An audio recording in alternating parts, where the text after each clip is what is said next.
head coach Paul Bennett and Matt Wolfe of the USF men's soccer program. Coach, Matt, welcome. Thanks for having us. Well, it's good to have you guys in. Some exciting news in the men's soccer department last week came out, I believe. You know, one of the things I didn't know, as everybody else is joining the NSIC, there's no room for you guys in there. And not because you're not good enough, and not because you did anything wrong, but because there's no soccer conference, or no men's soccer sponsored within the NSIC. So you guys had to go out and find a conference. Talk about how you kind of went through that process of finding where you would end up. Well, we had played a couple of teams in the Great Northwest Athletic Conference this past fall, and one of the coaches that approached us about possibly joining, there was some talk amongst their conferences adding us and University of Mary, being that we didn't have a conference to play in. So the commissioner of that conference sent some email to our athletic director, Willie Sanchez, and we just kind of went from there, kind of exploring the option of joining that as a possibility. Now, has the NSIC not had men's soccer for a long time, or is that a new development? Well, currently only 3 of the schools in the Northern Sun have men's soccer programs, and you need to have 6 to be considered a conference. So to my knowledge, those are the only 3 schools in the Northern Sun that have ever had soccer. And it didn't look like there was any headway as far as any other schools adding men's soccer. So that's kind of when we looked into this as another option for us. Well, as you mentioned, you are joining the GNAC, the Great Northwest Athletic Conference, a really incredible soccer conference. I don't know, I didn't get to see much about how their other sports are, but in men's soccer, a very competitive conference. Was this a conference that you sought out, that you wanted to be a part of? Not really. I mean, we had kind of just toy with the idea of whether to continue as an independent or if the option of a conference came, and fortunately for us, they showed the initial interest in wanting to invite us in, and so it just kind of seemed like it'd be a good fit for us. Obviously, being in a conference, you have a set schedule from year to year, whereas an independent, you're finding your 18 games with whoever you can find. So from my point of view, it's good to be in a conference to have that kind of part of that set up from year to year. Talking with USF men's head soccer coach Paul Bennett and Matt Wolfe, junior midfielders from Rapid City, South Dakota. Matt, you got to play against 4 of the different teams that you'll be competing in next year at the conference. Went 0-4, took a couple of tough losses. Playing against those guys and knowing what you're going up against next year, how do the players feel about this transition? Most everyone's pretty excited about it. It's going to be a big challenge, and we know that we can compete with those teams in the conference, and we're excited to get to, every conference game is going to be a challenge. We're going out there playing against top teams in the country, so we're excited for the challenge, that's for sure. The road trips are going to be pretty sweet. Yeah, I mean, that's a nice plus there. British Columbia, and you get to go to. Do you get to go to Seattle? Yeah, I think you get to go to Montana. Yeah. And you'll travel with Mary. Is that right? University of Mary, also in the NSIC, is moving into this conference. How is that going to work?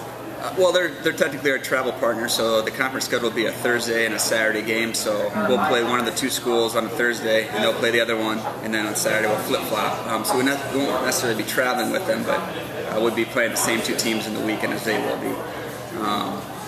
We will take 2 trips to Seattle.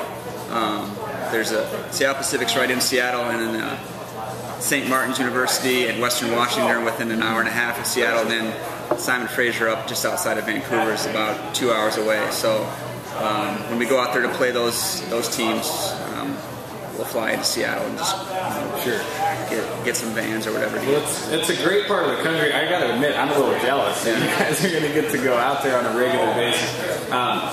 Matt, it'll be interesting as you guys are around Mary, and I mean, I'm sure you'll probably get to know those guys a little bit if you're in that same vicinity, and then you'll play against them. Have you thought of that yet?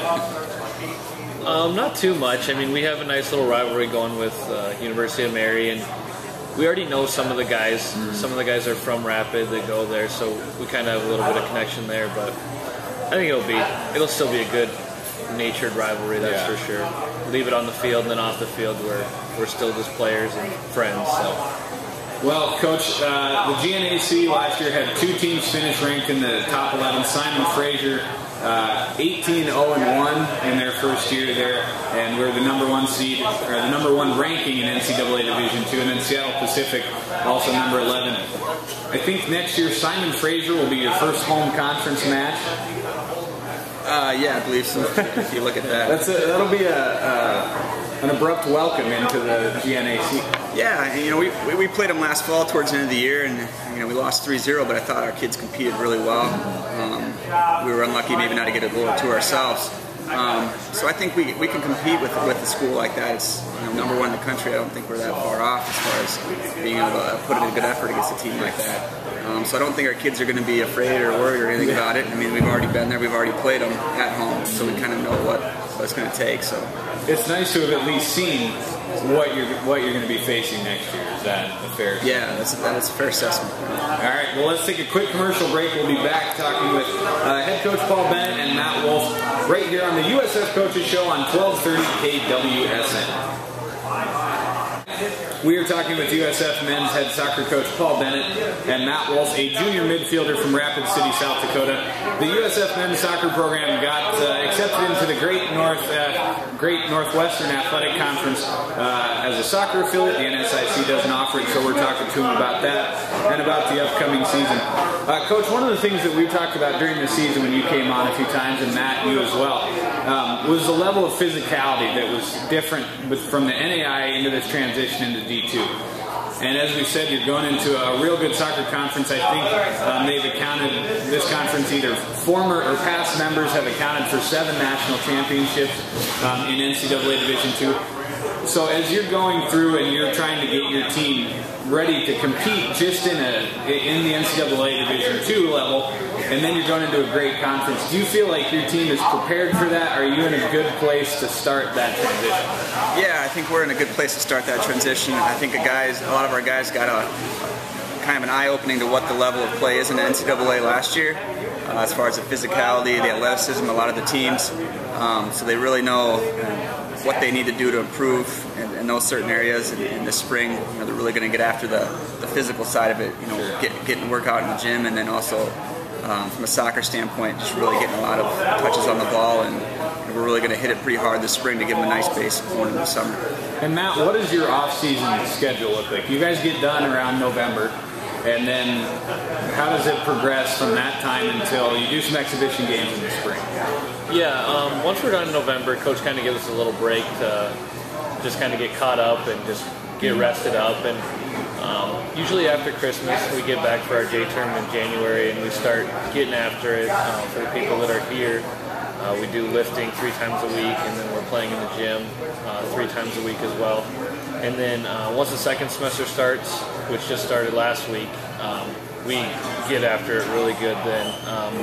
We bump up our lifting, and we start doing morning sessions, doing some fitness stuff in the morning, and then once we get outside, it really gets into some more conditioning, and we get to play some more teams and that kind of stuff. And then during the summer, for the people that stay here, we try to get as many people to stay here as we can, because with Coach Mathers, he does our summer workouts for us, and that was a new experience, that's for sure. Every day doing fitness in the morning and then lifting in the morning, so it got people in shape for it, that's for sure. Have you noticed a difference with Coach Mathers coming in and taking over the strength and conditioning? Definitely, there's a big difference in that. Just our fitness level, and I know a lot of people don't think that weight training is a big part in soccer, but he's really implemented that and got us into some real good shape there.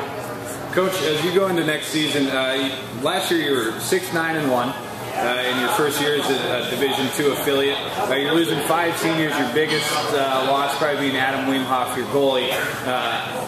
Recruiting for men's soccer a little different maybe than, as you were talking before the show, maybe a little different than football. Not a ton of kids get signed right on that signing day. But as you go forward and you're looking how you're going to build this team up, what are you looking for and what pieces do you need to add?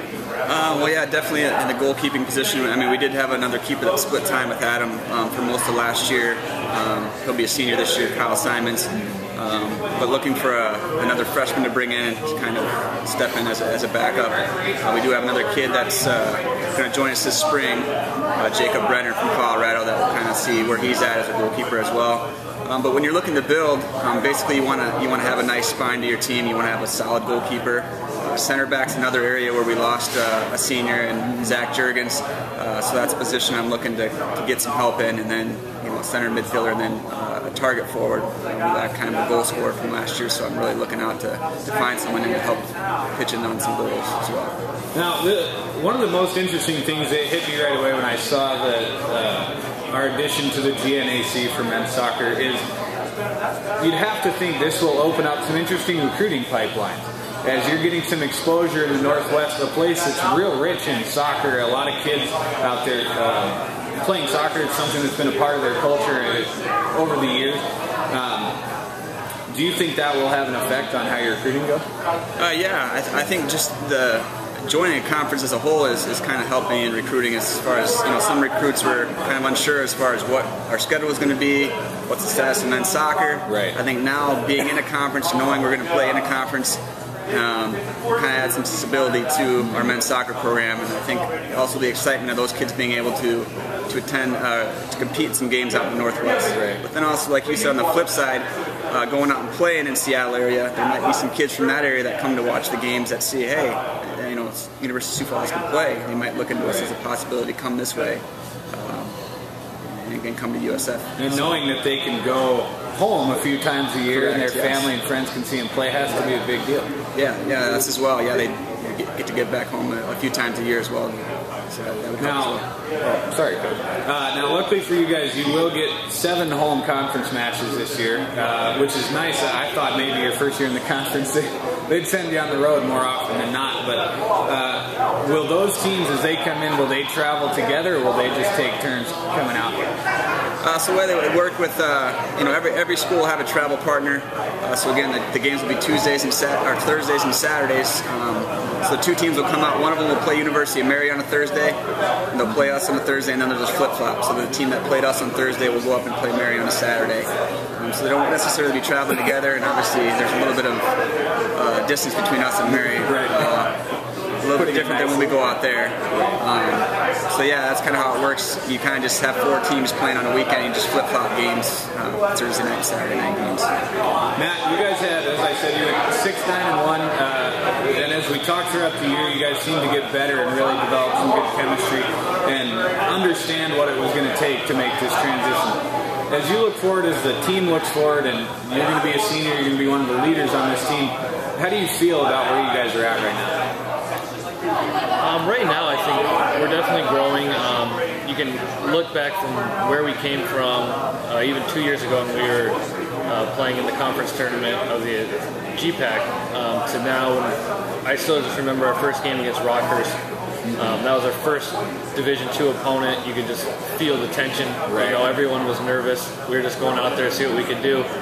And we ended up losing 1-0, and we hung with them the entire game. And I think that proved a lot to everyone on the team that, hey, we can compete with these guys out here, and we can win some games out here. And we just keep building on that. Once the confidence grows and the chemistry grows, we're definitely in there. So, do you think those same nerves will be there as you have that first game when Simon Fraser, the former #1 team in the country, comes in, and you guys are establishing yourself in the new conference?